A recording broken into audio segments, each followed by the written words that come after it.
Hello मेरे प्यारे student, कैसे हैं आप सभी। आशा करता हूं आप सभी अच्छे हैं और मन लगा के सीयूईटी एग्जाम का तैयारी कर रहे हैं। जैसा कि मैंने आप लोगों को प्रॉमिस किया था कि मैं आप लोगों को ये जो आप लोगों का सीयूईटी का एग्जाम 2023 में यानी नेक्स्ट मंथ होने वाला है अप्रैल में, मैंने आप लोगों को प्रॉमिस किया था कि प्रीवियस ईयर्स के क्वेश्चन पेपर मैं आप लोगों को जरूर सोल्व करके लेकर के आऊंगा, क्योंकि सीयूईटी एग्जाम आप सभी लोगों के लिए लाइफ में ये फर्स्ट टाइम है। तो ऐसे में आप लोगों को ये पता होना बहुत ही ज्यादा इंपॉर्टेंट है कि आखिरकार सीयूईटी में जो एग्जाम होते हैं उसमें आखिरकार क्वेश्चन का लेवल किस तरीके से होता है, किस तरीके का क्वेश्चन पूछा जाता है और किस तरीके के क्वेश्चंस को हम लोग समझ सकते हैं। तो अगर आप इस वीडियो को शुरू से लास्ट तक अच्छे से देखते हैं तो इससे आपको पूरा आइडिया हो जाएगा कि अकाउंटेंसी में किस तरीके का क्वेश्चन जो है वो आप लोगों को एग्जाम में पूछा जाएगा, क्वेश्चन का लेवल किस तरीके से होगा, किस तरीके से आपको कॉन्सेप्ट को क्लियर रखना है, किस तरीके से क्वेश्चंस को बनाना है और कौन कौन सा क्वेश्चंस आपको अटेम्प्ट करना है और किस तरीके के क्वेश्चंस आपको छोड़ने हैं। इन सारी चीजों को मैं इस वीडियो में आपको डिटेल में बताऊंगा। अगर आप इन वीडियो को बिना स्किप किए शुरू से लास्ट तक देखते हो तो मैं आपसे प्रॉमिस करता हूं कि आप सीयूईटी का एग्जाम बहुत ही इजी तरीके से क्रैक कर जाओगे। तो मैं आप लोगों को 2022 में जो सीयूईटी का एग्जाम हुआ था उसमें जो प्रीवियस ईयर्स का अकाउंटेंसी का क्वेश्चन पेपर है उसका मैं आप लोगों को एक मॉडल पेपर अभी सोल्व करके यानी प्रीवियस ईयर का क्वेश्चन पेपर मैं आपको सोल्व करके बताऊंगा। इसके बाद ही जैसे जैसे मेरे पास क्वेश्चन आते जाएंगे मैं आप लोगों को डोमेन पेपर का जो है वो सारा सब्जेक्ट का प्रीवियस ईयर्स क्वेश्चन जरूर आप लोगों के लिए मैं सोल्व कर दूंगा। ठीक है, तो बेसिकली ये जो क्वेश्चन है ये मैंने कैसे डाउनलोड किया, तो प्रीवियस ईयर्स के क्वेश्चन को कैसे डाउनलोड करना है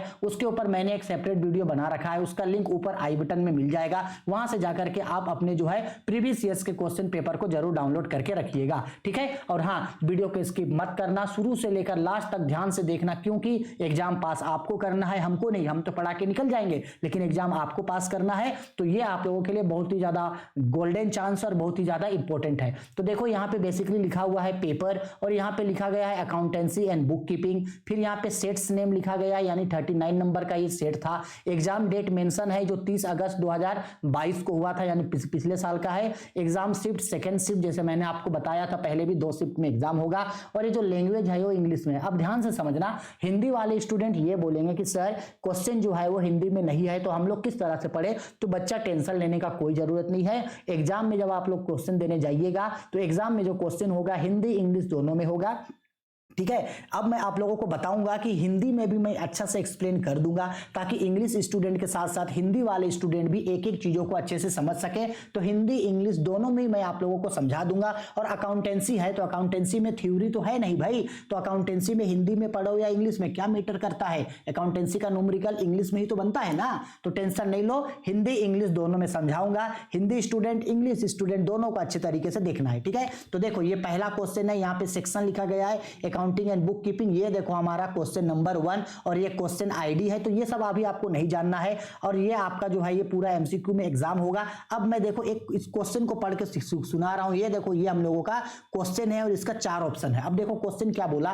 पहला क्वेश्चन बोल रहा है एज पर receipts and payment account for the year ending on 31 March 2020 subscription received were 2,50,000। यानी ये बोल रहा है कि 31 मार्च 2020 के दौरान सब्सक्रिप्शन कितना का रिसीव्ड हुआ है, 2,50,000 रुपया का सब्सक्रिप्शन रिसीव्ड हुआ है। 2020 में सब्सक्रिप्शन रिसीव्ड हुआ है आपका 2,50,000 रुपया का। ठीक, अब आगे क्या बोला, आगे बोल रहा है यहां देखो subscription outstanding on 1 April 2019 were ₹50,000। अब सब्सक्रिप्शन बकाया है कौन से साल का, 2019 का। आउटस्टैंडिंग सब्सक्रिप्शन है आपका 50,000। अच्छा, याद है हम आपको अभी अभी जब अकाउंटेंसी पढ़ाए थे तब हम आप लोगों को बताए थे सब्सक्रिप्शन कैसे निकाला जाता है। 2020 करेंट ईयर है तो 2019 इसका ओपनिंग ईयर है यानी प्रीवियस ईयर, और आउटस्टैंडिंग ओपनिंग ईयर को माइनस किया जाता है। तो इससे हम लोग माइनस करेंगे यहाँ पे 50,000 सब्सक्रिप्शन को क्या करेंगे, माइनस करेंगे। आगे बोला subscription received in advance as on 31 March 2020 were 30,000। और यहां पे 2020 का एडवांस सब्सक्रिप्शन है। कौन सा सब्सक्रिप्शन, एडवांस सब्सक्रिप्शन है आपका 30,000। अच्छा बताओ 2020 तो क्लोजिंग ईयर है ना भाई, तो 2020 का एडवांस सब्सक्रिप्शन है यानी एडवांस क्लोजिंग है और एडवांस क्लोजिंग को भी क्या किया जाता है, माइनस किया जाता है। तो इस 30,000 रुपया को भी हम लोग माइनस करेंगे, यानी ये 2,50,000 में से 50,000 घटेगा, 2,50,000 लाख बचेगा, 2 लाख में से फिर 30,000 घटेगा, तो ये 1,70,000 रुपया आपका सब्सक्रिप्शन निकल के आएगा। अब सब्सक्रिप्शन ऑप्शन नंबर किसमें है, देखो 1,70,000, तो ऑप्शन नंबर डी पे है, तो इसका राइट आंसर होगा ऑप्शन नंबर डी। ठीक है, तो बेसिकली ये किसका क्वेश्चन है, ये आपको अकाउंटेंसी का क्वेश्चन है। अकाउंटेंसी में कौन सा चैप्टर का क्वेश्चन है भाई, एनपीओ, और एनपीओ में सब्सक्रिप्शन वाला क्वेश्चन है, जो हम आप लोगों को एग्जाम प्रिपरेशन तैयारी करने के दौरान समझाए थे। यही हम आप लोगों को बार बार समझा रहे हैं कि डोमेन पेपर में अगर आप अपने कॉन्सेप्ट को ध्यान रखिएगा, 12th में जो पढ़े हैं बस उतना ही याद रखिएगा, तो आपका आराम से जो है वो हर सब्जेक्ट्स का डोमेन पेपर जो है वो आराम से निकल जाएगा। ठीक है, आया समझ में, कॉन्सेप्ट, बच्चा कॉन्सेप्ट पे ध्यान रखना, हमेशा हम इस चीज को आप लोग को बोलते हैं। ठीक है, अब चलो आगे बढ़ते हैं। ये हम लोगों का देख सकते हैं यहां पे हम लोगों का ये क्वेश्चन नंबर 2 है। क्वेश्चन नंबर क्या है, 2। देखो क्वेश्चन में क्या बोला, at the time of admission of a new partner journal reserve appearing in the old balance sheet is transfer to. बोला जब किसी पार्टनर का फॉर्म में एडमिशन होता है तो एडमिशन के समय में जो ओल्ड बैलेंस शीट में अगर जर्नल रिजर्व है तो वो किसको मिलेगा। देखो हम आप लोगों को ये सेम क्वेश्चन अकाउंटेंसी में पढ़ाए थे जब एग्जाम का तैयारी करवा रहे थे। सपोज कर लो ए और बी दो पार्टनर है, ठीक है, और एक नया पार्टनर फॉर्म में सी को एडमिशन दिया जा रहा है, तो ए और बी के पास जो जनरल रिजर्व है ये जनरल रिजर्व है, और ए और बी के पास जनरल रिजर्व हो सकता है, या ए और बी को प्रॉफिट एंड लॉस होगा, या ए और बी को जो भी रीवैल्यूएशन अकाउंट में प्रॉफिट एंड लॉस होगा, जनरल रिजर्व हो गया, प्रॉफिट एंड लॉस हो गया, इसके बाद रीवैल्यूएशन अकाउंट हो गया, या तो फिर ओल्ड गुडविल हो गया। कौन सा गुडविल जी, ओल्ड गुडविल। ये सारा चीज आखिरकार ए और बी का है ना भाई, तो इन सारे चीजों को ए और बी आपस में ओल्ड रेशियो में बांटेगा। यानी जो भी चीज होगा, चाहे जनरल रिजर्व हो, प्रॉफिट एंड लॉस हो, रिवैल्यूएशन अकाउंट का प्रॉफिट एंड लॉस हो, या एपीआर गुडविल या ओल्ड गुडविल हो, हम सबको पता है ये ओल्ड पार्टनर को ओल्ड रेशियो में मिलता है। किसको, ओल्ड पार्टनर को ओल्ड रेशियो में। तो ऑप्शन देखो कहां पे है, तो ये ओल्ड पार्टनर को मिलेगा ऑप्शन नंबर सी। देखो किसको मिलेगा, ओल्ड पार्टनर को मिलेगा। किस रेशियो में मिलेगा, ओल्ड रेशियो में मिलेगा। ठीक है, तो देखो ये भी एडमिशन का क्वेश्चन है। तो यही हम आपको बार बार बोलेंगे कि अगर आपका कॉन्सेप्ट अच्छा से क्लियर है, आपने अगर 12th के कॉन्सेप्ट्स को अच्छा से क्लियर रखा है, तो डोमेन पेपर में कोई भी दिक्कत नहीं होगा। और हम है ना, हम आप लोगों का डोमेन पेपर जरूर करवाएंगे, बस आप लोग मेरे साथ साथ जो है वो पढ़ते जाना और उसको अच्छा से करते जाना। ठीक है, तो ये देखो हम लोगों का ये क्वेश्चन नंबर हम लोगों का 3 है। देखो 3 नंबर पे क्या बोला, match list A 1 with list B, यानी कि यहां 2 लिस्ट है, लिस्ट ए और लिस्ट बी, इसको आपको क्या करना है, एक दूसरे के साथ मैच करना है। अब इस तरीके के क्वेश्चन को सोल्व किस तरीके से करना है ये समझ लो। देखो हम आप लोगों को एक छोटा सा ट्रिक बताएंगे। इस तरीके का जब कभी भी मैचिंग करने वाला क्वेश्चन देगा आपको, तो आप क्या करना, क्वेश्चन देख के डरना नहीं, एक पॉइंट को पढ़ना और देखना कि वो पॉइंट जो है वो किससे रिलेट करेगा। यानी एक ही बार में आपको करेक्ट आंसर तक नहीं पहुंचना है, इनमें से देख करके आपको जो लगता है कि इसका आंसर ये होगा, उस बेस पे ऑप्शन ढूंढना, ऑप्शन ढूंढ के ऑप्शन के बेसिस पे टिक मारना। ठीक है, देखो समझा रहे हैं। तो देखो लिस्ट ए पे लिखा गया, यहाँ पे ए नंबर पे टेन्योर है, interest rate point of view है, सिक्योरिटी है, बिरियर है। इसके बाद लिस्ट 2 में 0 कूपन रेट है, इररिडीमेबल है, रजिस्ट्रेशन है और सिक्योर्ड है। अब इसको मैच कैसे करना है, तो हमको पता है कि जो सिक्योरिटी होता है वो सिक्योरिटी जो होता है क्या होता है, सिक्योर्ड होता है। ठीक है, तो ये पता चल गया कि सी किससे मिलेगा, 4 नंबर से। ये पता चल गया सी किससे मिलेगा, 4 नंबर से मिलेगा। ठीक, इसके बाद बिरियर डिवेंचर एक तरीके का रजिस्ट्रेशन डिवेंचर होता है, यानी बिरियर डिवेंचर एक तरीके का रजिस्टर्ड डिवेंचर है, यानी डी नंबर मिलेगा 3 से। ये भी पता चल गया कि डी नंबर मिलेगा 3 से। तो अगर मान लो आपको ये 2 चीज पता चल गया, तो अब आप इसको ऑप्शन में ढूंढो कि सी का आंसर 4 और डी का आंसर 3। तो देखो यहाँ पे सी का आंसर 2 बोला, यहाँ देखो सी का आंसर 2 बोला,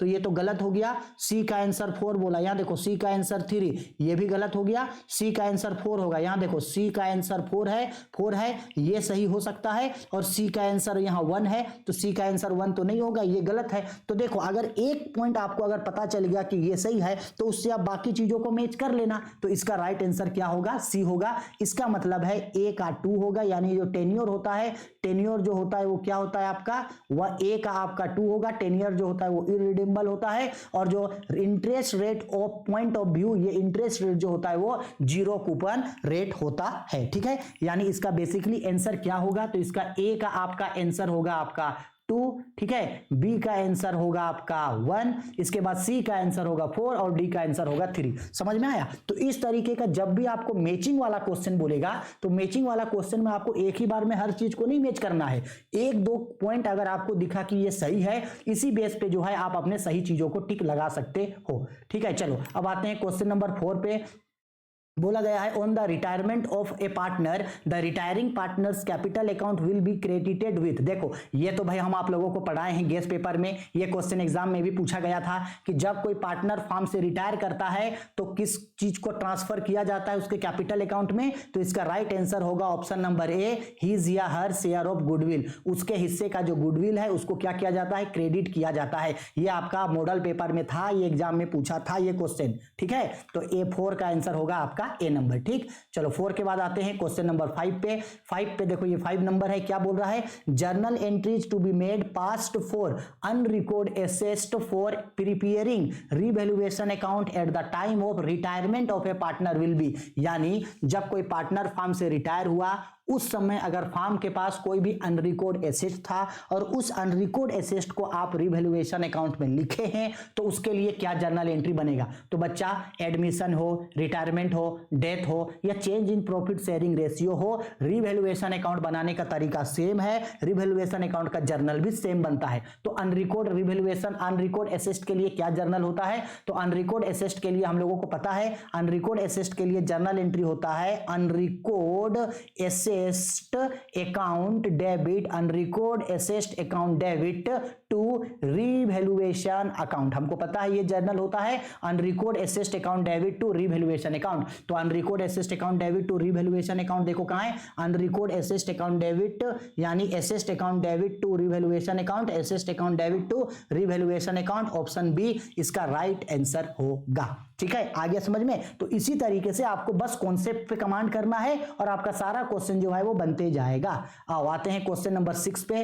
फिर से वही बोल रहा है match list 1 with list 2। List 1 को जो है वो लिस्ट 2 से मैच करो, तो थोड़ा सा उसको ऊपर करते हैं और लिस्ट को मैच करते हैं। देखो फिक्स एसेट्स दिया है, करंट एसेट्स दिया है, करंट लायबिलिटी दिया है, share holder fund, short term provision, money received against share warrants, non current investment और इन्वेंट्री। तो देखो हमको पता है कि ये जो करंट एसेट होता है मेरा, ये करंट एसेट क्या होता है आपका, इन्वेंट्री होता है, पता है हमको। तो यानी बी का राइट आंसर होगा ऑप्शन नंबर 4। पता चल गया। इसके बाद देखो ये बोल रहा है कि फिक्स एसेट, तो फिक्स एसेट ऐसा एसेट होता है जो नॉन करंट इन्वेस्टमेंट हो यानी नॉन करंट एसेट। तो 1 का ए का पता चल गया, ए का होगा आपका 3 नंबर, ए का क्या होगा 3 नंबर, यानी ए का आपका पता चल गया, ए का होगा 3 नंबर। ठीक, अच्छा एक और देख लेते हैं। यहां पे बोल रहा है क्या, करंट लायबिलिटी। तो current liability short term provision होता है जिसका पेमेंट हमको कुछ समय बाद तुरंत करना है। तो सी का आंसर हो गया 1, सी का आंसर 1। और जो बच गया शेयर होल्डर फंड, वो पता है वो मनी रिसीव्ड होता है शेयर से,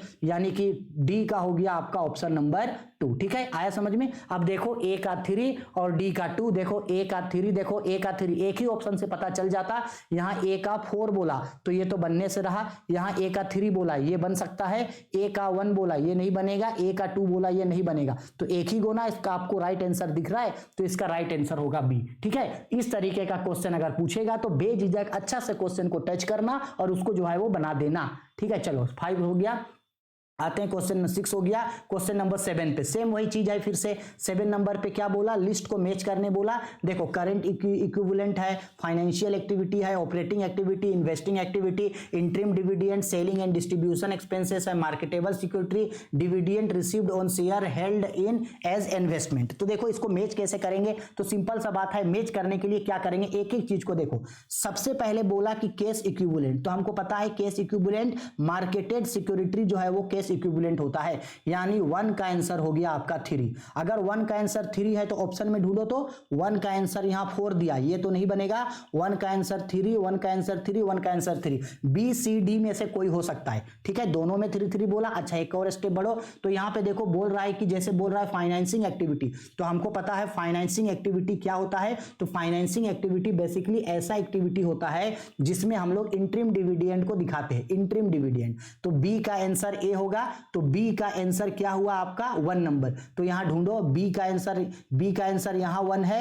ये तो ऊपर वाला तो पहले ही गलत है ये तो अब सेकंड वाला देखो, ए का आंसर बी ये सही हो सकता है, ए का आंसर 4 ये सही नहीं होगा, ए का आंसर बी का आंसर 4 ये भी जो है आपका सही नहीं होगा। तो बेसिकली बी नंबर जो है इसका सही होगा, तो राइट आंसर होगा इसका ऑप्शन नंबर बी। ठीक है, यानी कि हम लोगों का जो ये क्वेश्चन नंबर 7 है उसका भी आंसर क्या होगा बी। ठीक है, आया समझ में। तो इस तरीके से जो है इसको सोल्व करना है अच्छा से। ठीक है, आगे बढ़ते हैं क्वेश्चन नंबर 8 पे। बोला गया eight the time of retirement of a partner the remaining gaining partner should compensate the. अगर कोई पार्टनरशिप फॉर्म में अगर किसी पार्टनर का रिटायरमेंट होता है तो रिटायरमेंट के समय में जो गेनिंग पार्टनर होता है वो गेनिंग पार्टनर किसको देता है, तो वो गेनिंग पार्टनर जो है वो रिटायर पार्टनर के लिए सेक्रीफाइस करता है। और रिटायर पार्टनर के साथ साथ वो पार्टनर जो रिमेनिंग पार्टनर में से अगर कोई पार्टनर सेक्रीफाइस किया है तो उसको भी जो है वो पेमेंट करता है। तो इसका राइट आंसर होगा option number C, retiring partner as well as remaining partner who have sacrifice. यानी रिमेनिंग, जैसे कि सपोज कर लो कि 3 पार्टनर था ए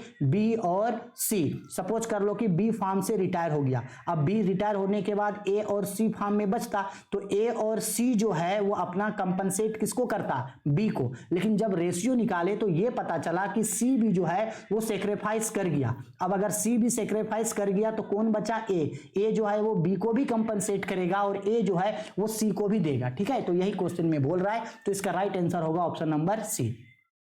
आगे बढ़ते हैं क्वेश्चन नंबर 9 पे। बोला गया if a partner retire in the middle of the year his या her share of profit from the date of last balance sheet till the date of retirement will be transfer to. Simple बोल रहा है कि अगर कोई partner year के middle में अगर रिटायर होता है तो रिटायर करने समय जिस समय ईयर को क्लोज हुआ उस समय से लेके रिटायरमेंट तक का उसका जो भी प्रॉफिट एंड लॉस में हिस्सा है वो कहां मिलेगा। तो सिंपल सा बात है, उसका प्रॉफिट एंड लॉस है यानी पार्टनर का प्रॉफिट एंड लॉस है तो पार्टनर्स कैपिटल अकाउंट में जाएगा, यानी रिटायर पार्टनर्स कैपिटल अकाउंट में जाएगा। सी नंबर इसका राइट आंसर है, रिटायर पार्टनर्स कैपिटल अकाउंट में डेबिट करेंगे इसको, यानी रिटायर पार्टनर्स कैपिटल अकाउंट में दिखाया जाता है। ये तो हम सबको पता है, इसी के लिए ही ना भाई रिटायरमेंट में हम लोग जो है पार्टनर्स कैपिटल अकाउंट खोलते हैं। तो 9 का आंसर होगा सी। ठीक है, 9 के बाद आगे बढ़ते हैं क्वेश्चन नंबर 10 पे। If debenture are converted into equity share it is a या एन। अगर डिवेंचर को जो है इक्विटी शेयर में बदल दे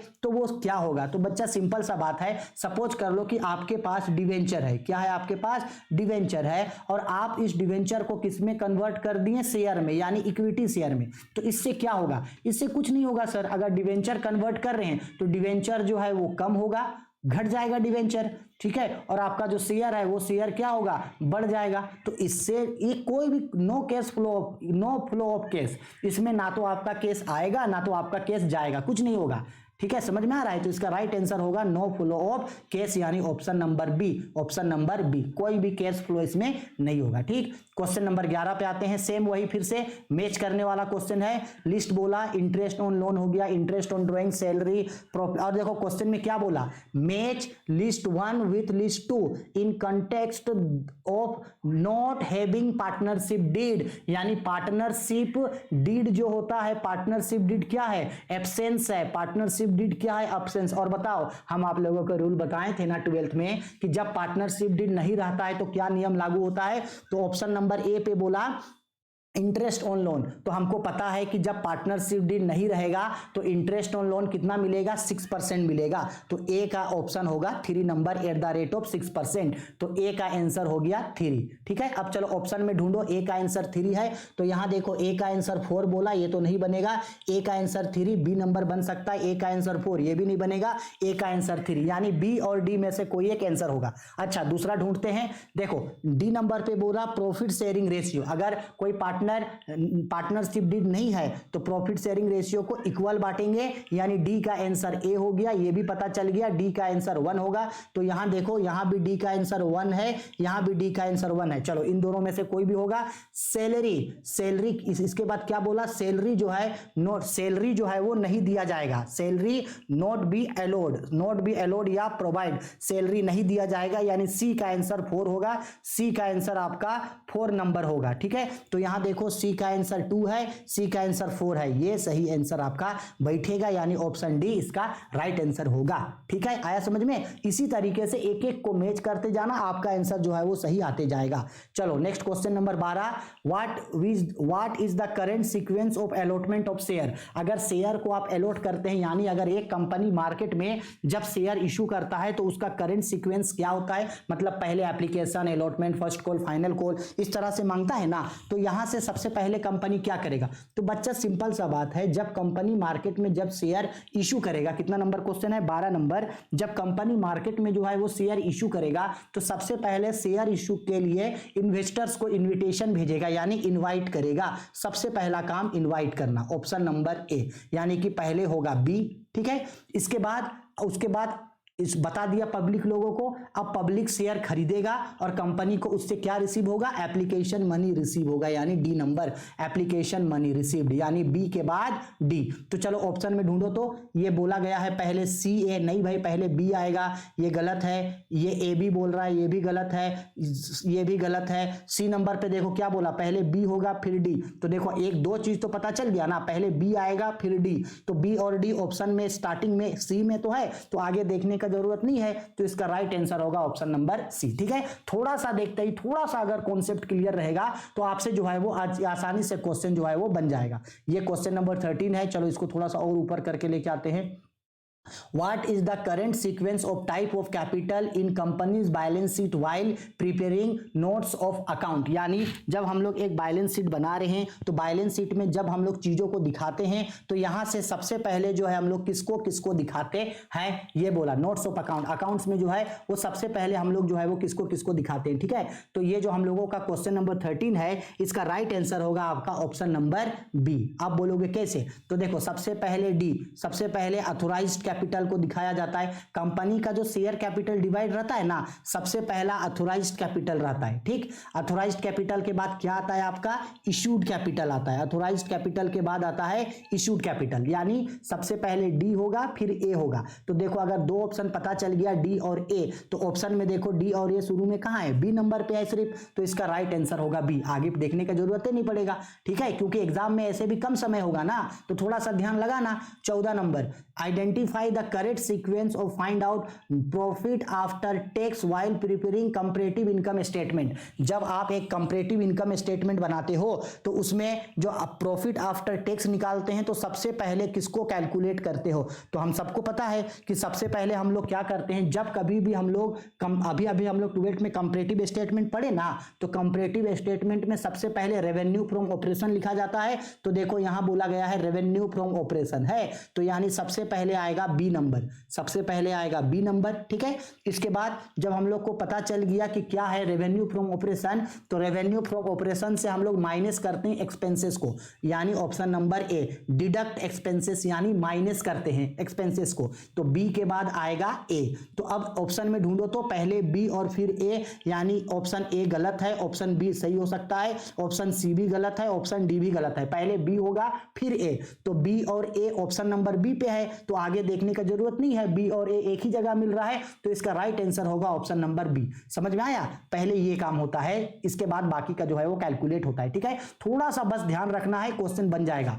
15 number question, if net profit made during the year 50,000, बोला गया है प्रॉफिट कितना है भाई, तो बोला गया है कि प्रॉफिट है आपका 50,000 रुपया का प्रॉफिट है, and its bills receivable have decreased by 10,000 during the year, then cash flow from operating activity. इसके बाद बोल रहा है कि बिल्स रिसेबल जो है वो डिक्रीज हो गया, कितना से घट गया, बिल्स रिसेबल 10,000 से घट गया, तो आपको कैश फ्लो स्टेटमेंट बनाना है ऑपरेटिंग एक्टिविटी से। अच्छा, याद है हम जब आप लोगों को कैश फ्लो स्टेटमेंट पढ़ाए थे तो हम बताए थे प्रॉफिट को लिखने के बाद जो करेंट एसेट अगर डिक्रीज होगा तो उसको जोड़ा जाता है, करेंट एसेट अगर इंक्रीज होगा तो घटाएंगे। तो बिल्स रिसेबल करेंट एसेट होता है, करंट एसेट्स 10,000 से घट गया, अगर 10,000 से डिक्रीज हो रहा है तो इसको क्या करेंगे, प्लस करेंगे। तो 50,000 में 10,000 जुटेगा तो कितना आएगा, 60,000 आएगा। तो ऑप्शन नंबर 60,000 कहां पे है, बी नंबर पे है, तो इसका राइट आंसर होगा ऑप्शन नंबर बी। समझ में आया,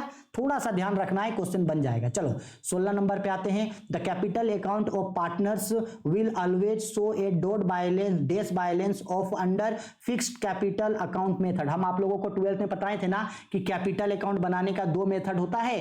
कैपिटल अकाउंट बनाने का कितना मेथड होता है, दो मेथड, एक होता है फ्लक्चुएटिंग मेथड और एक होता है आपका फिक्स्ड मेथड।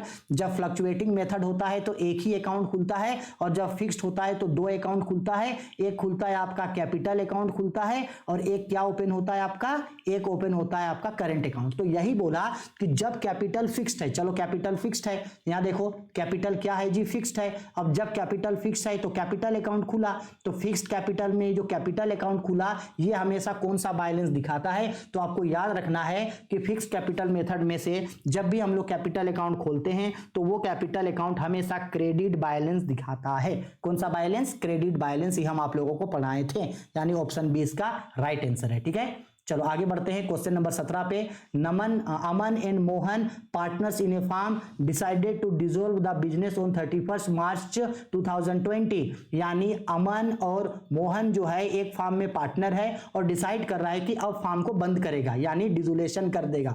बोला गया है realisation expenses 1000 on behalf of Mohan, 1000 will be debited to. तो बोला गया है 1000 रुपया जो है वो रियलाइजेशन एक्सपेंसेस है, तो इसको कहां दिखाएंगे, तो सिंपल सा बात है सर जी, अगर रियलाइजेशन एक्सपेंसेस है तो उसको रियलाइजेशन अकाउंट के डेबिट में दिखाएंगे।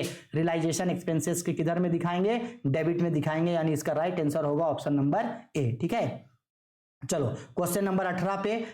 Common size analysis is also known as, देखो अभी अभी हम 12th क्लास में आप लोगों को पढ़ाए थे कि कॉमन साइज स्टेटमेंट यानी कॉमन साइज एनालिसिस जो होता है उसको वर्टिकल एनालिसिस के नाम से भी जाना जाता है, यानी राइट आंसर होगा option number B, vertical analysis. ठीक, इसके बाद आते हैं क्वेश्चन नंबर 19 पे। Calculate the amount of yearly interest payable on 9% debenture 10,000 debenture of ₹10 is issued to collector security. बोल रहा है कि जो डिवेंचर जो है वो 10,000 डिवेंचर जो है जिसका फेस वैल्यू है 100 ईच, जिसका नेचर है 10% इंटरेस्ट, वो कलेक्टर को इशूड किया गया, तो इसको इंटरेस्ट बताओ। तो बच्चा याद रखना कि जब भी कलेक्टर सिक्योरिटी के लिए डिवेंचर इशू होगा तो उसमें इंटरेस्ट पेड नहीं होता है, यानी नो इंटरेस्ट पेबल, उसमें कोई इंटरेस्ट पेड नहीं होगा। ठीक है, ऑप्शन ए।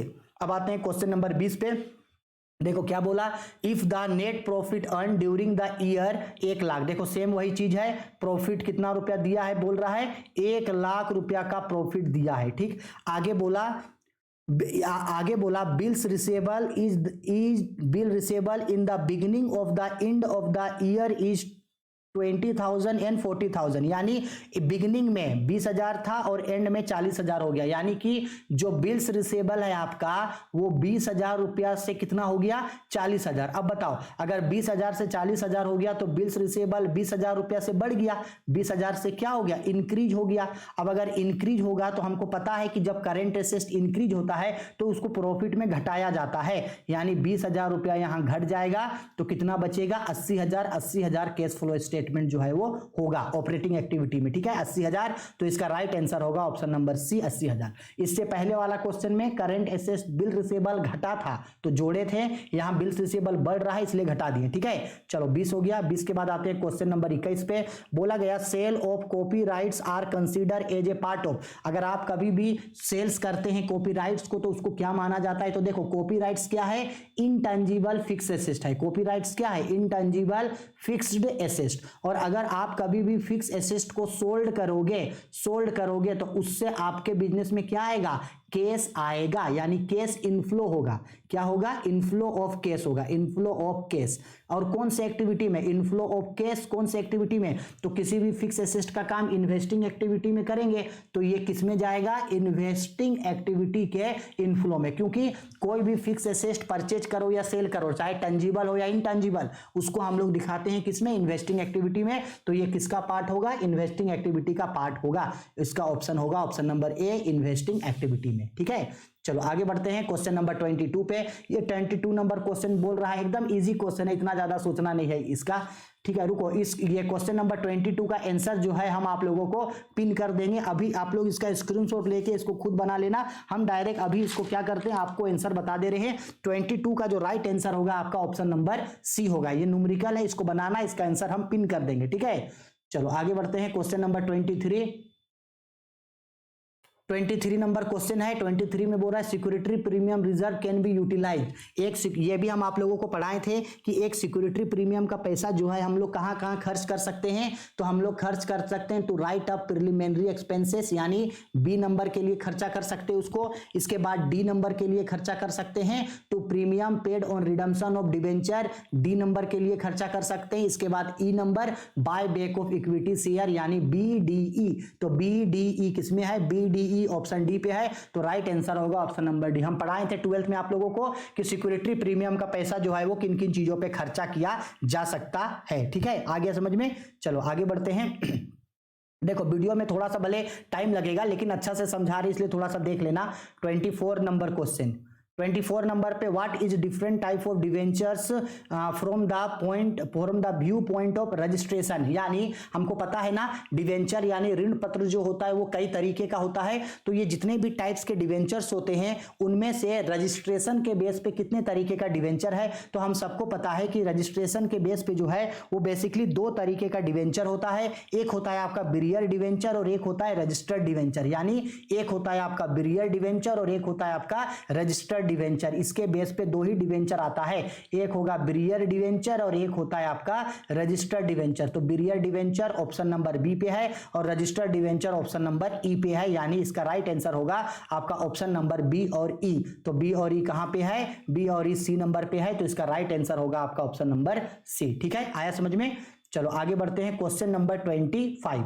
बोला गया identify the step in preparation of financial statement of not for profit organisation, यानी कि एनपीओ। सिंपल सा बात है, ये बोल रहा है कि एक एनपीओ में जो भी फाइनेंशियल स्टेटमेंट बनता है तो उसमें सबसे पहले कौन कौन सा स्टेटमेंट बनाया जाता है। तो हम सबको पता है सबसे पहले हम लोग क्या बनाते हैं, कैश बुक को बनाते हैं। यानी सबसे पहले आएगा ऑप्शन नंबर ई, कैश बुक बनाते हैं। जब कैश बुक बन जाता है इसके बाद हम लोग क्या करते हैं, रिसिप्ट्स एंड पेमेंट अकाउंट बनाते हैं। यानी कि option number C, receipts and payment account. अच्छा, तो ई और सी, तो ऑप्शन में देखो, ऑप्शन में ए पे ए और सी है, ये आंसर हो सकता है। बी नंबर आंसर नहीं होगा, डी नहीं होगा, सी नहीं होगा, डी हो सकता है, ठीक है। यानी ये दोनों तो आंसर होने से रहा, ए और डी में से कोई आंसर होगा। अच्छा आगे देखते हैं, जब हम लोग प्रिपरेशन कर लेते हैं रिसिप्ट एंड पेमेंट का, इसके बाद हम लोग क्या बनाते हैं, या इतना अगर नहीं समझ में आ रहा है तो इतना समझो ना जी। देखो सबसे इसके बाद हम लोग क्या बनाते हैं, इनकम। ये देखो इनकम एंड एक्सपेंडिचर अकाउंट, यानी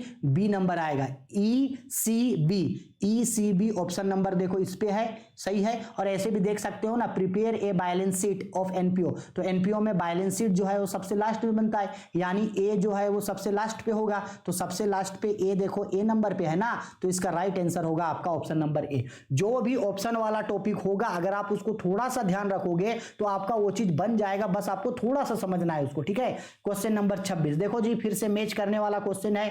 क्या करना है, फिर से मैच करना है। देखो कैश फ्लो स्टेटमेंट के रिगार्डिंग मैच करो। Sale of fix asset, purchase of goodwill, tax paid, dividend paid कहां जाएगा, चलो बताओ हमको जल्दी से। तो हम सबको पता है सबसे पहले sale of fix asset, fix asset बेचेंगे तो ये इन्वेस्टिंग एक्टिविटी के इनफ्लो में जाएगा।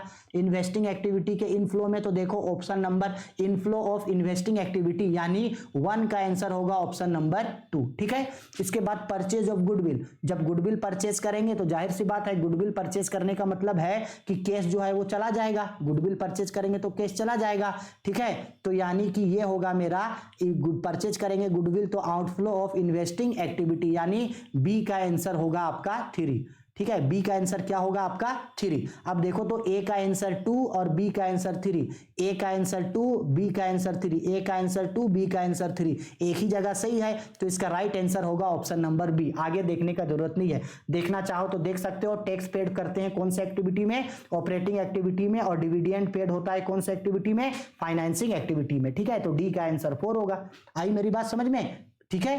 चलो आगे बढ़ते हैं।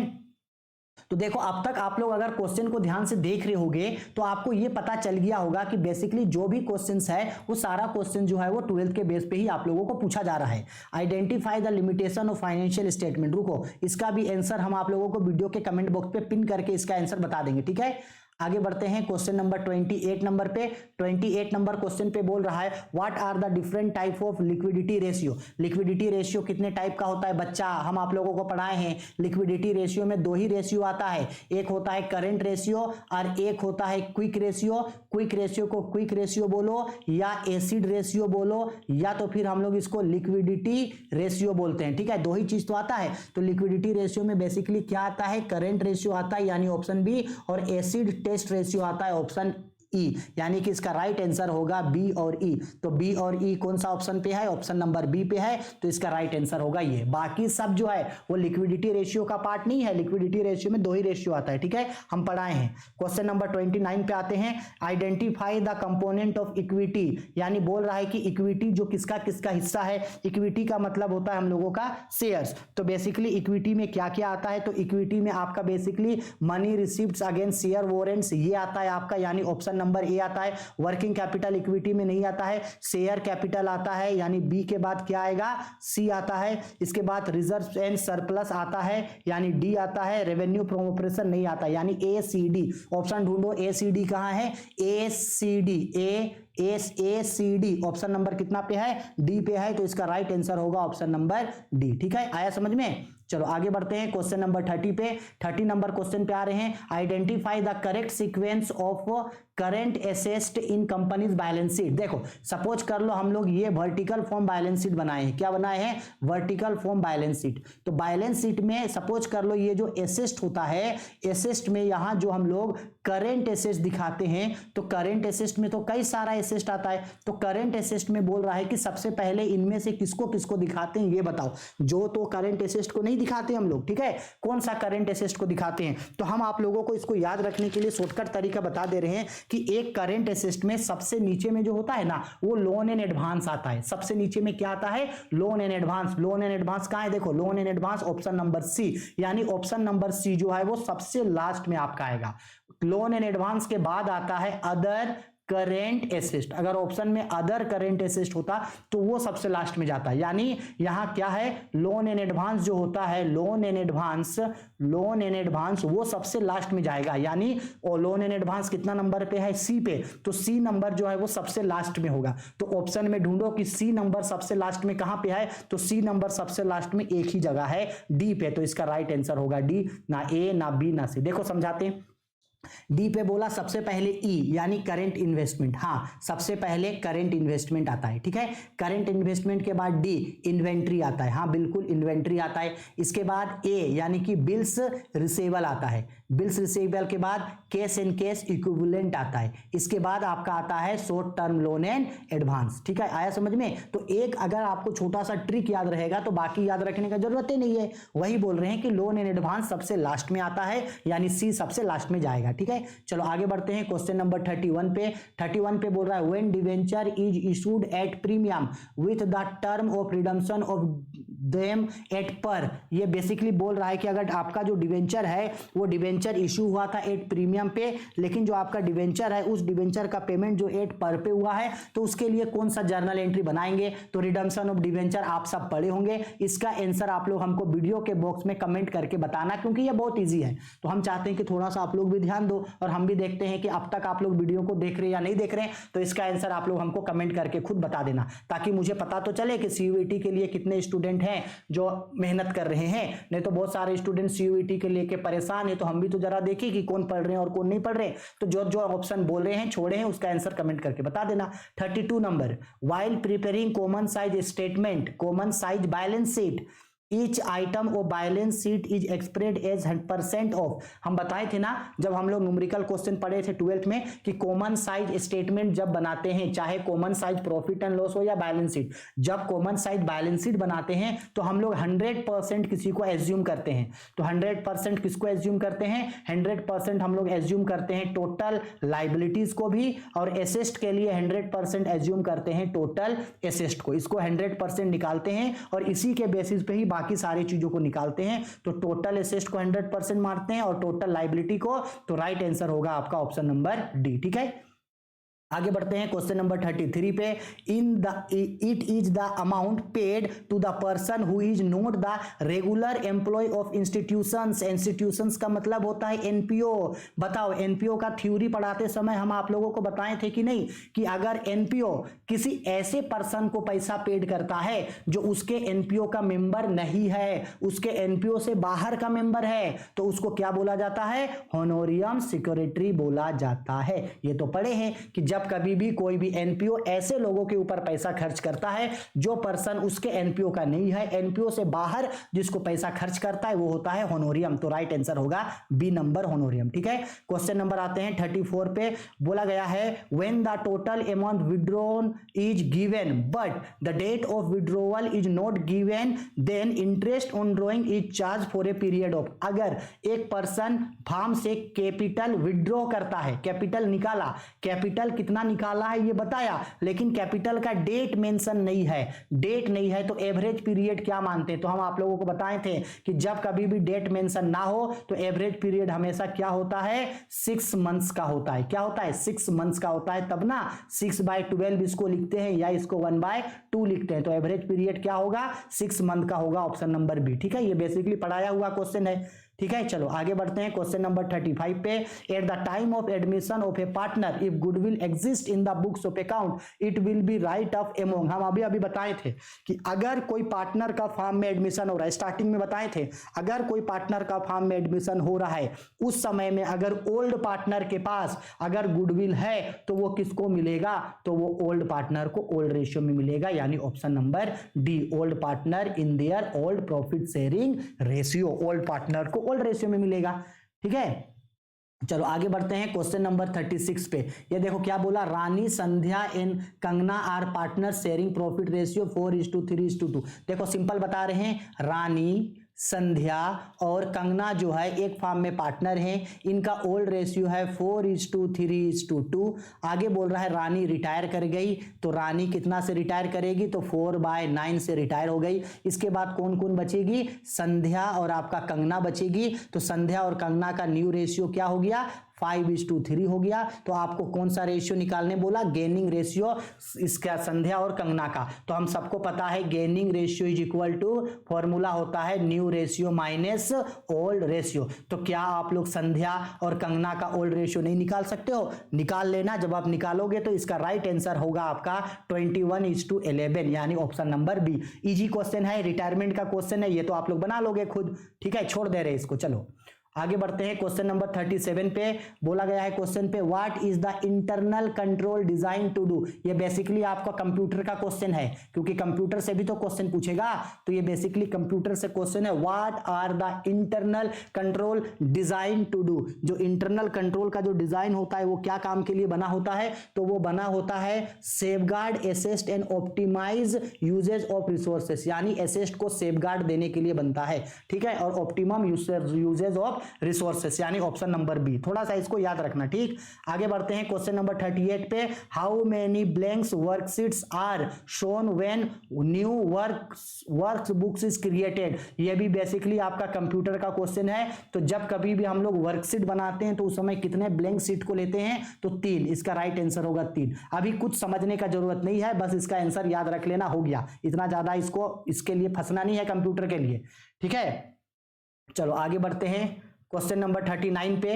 बोल रहा है which of the following arguments in a financial functions represent to total number of payment. Total number of payment को किससे रिप्रेजेंट किया जाता है? तो एनपीईआर से। किससे? एनपीईआर। तो इसका राइट आंसर होगा आपका ऑप्शन नंबर सी, एनपीआर। ठीक है, याद रखना ये सब, थोड़ा सा बस याद रखना ना, उतना ज्यादा आपको समझने का जरूरत नहीं है ये सब। ठीक है, कंप्यूटर वाला।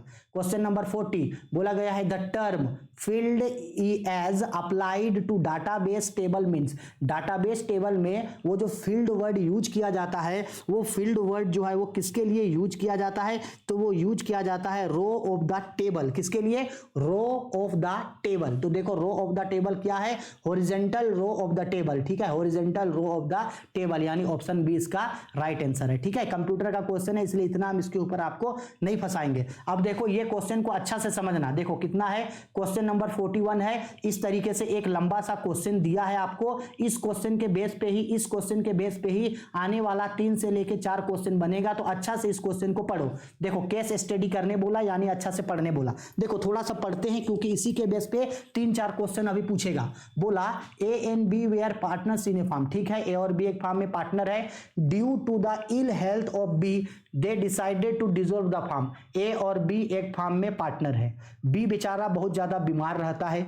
इस वजह से ए और बी डिसाइड किया कि वो लोग जो जिस फार्म को चलाता है उस फार्म को अब वो लोग बंद कर देगा। बंद का मतलब है डिसॉल्व, फार्म को बंद कर देगा। ठीक है, करने दो बंद। आगे बोला गया the position of assets and liability on the date of dissolution was. अब उन लोगों के पास देखो कौन कौन सा एसेस्ट और लाइबिलिटी है। तो उन लोगों का देखो ये बैलेंस शीट बना हुआ है। लोन फ्रॉम बी 20,000 का है। कैपिटल है ए का 1 लाख, बी का 1,40,000, 2,40,000 का। गुडविल है 30,000 का। फर्नीचर है 40,000 का। बिल्डिंग है 90,000। डेटर है 50,000। केस है 50,000। तो टोटल लाइबिलिटी 2,60,000। Total assets 2,60,000। ठीक, अब कुछ कुछ और एडजस्टमेंट दिया भाई। क्या दिया? कुछ कुछ और adjustment. It was agreed that following transaction will take place. ये बात हुआ। Option A wanted to start the business in sole proprietorship, so he took building and furniture at 10% less than the book value। यानी ए और B जब farm को बंद किया तो बी तो बीमार है तो वो तो बिजनेस नहीं चलाएगा, लेकिन ए बोला कि ठीक है अब तो इस बिजनेस को बंद कर रहे हैं लेकिन आगे हम एक अकेले एक बिजनेस को चलाएंगे, यानी सोल प्रोपराइटर बिजनेस को चलाएंगे। इसके लिए क्या किया? ए जो है क्या कर रहा है? बिजनेस का बिल्डिंग को ले लिया, बोला कि इस बिल्डिंग को अब हम यूज करेंगे, और बिल्डिंग के साथ साथ किसको ले लिया? फर्नीचर को ले लिया कि हम यूज करेंगे। और कितना में लिया? जो बुक वैल्यू है उससे कम पे, जो बिल्डिंग है उससे 10% कम, जो फर्नीचर है उससे 10% कम में ले लिया। ठीक है, option number be all the debtors provide goods expect a person see who did not पे 10,000। यानी सारा का सारा डेटर्स जो है वो डेटर्स पैसा दे दिया, बस एक डेटर सी जो 10,000 रुपया का पेमेंट नहीं कर पाया। ठीक है, चलो अब क्वेश्चन क्या बोला? अब देखो क्वेश्चन पे बोला due to ill health of B. B जो बीमार था उस वजह से they decided to dissolve the firm, उस वजह से वो लोग फार्म को बंद कर दिया।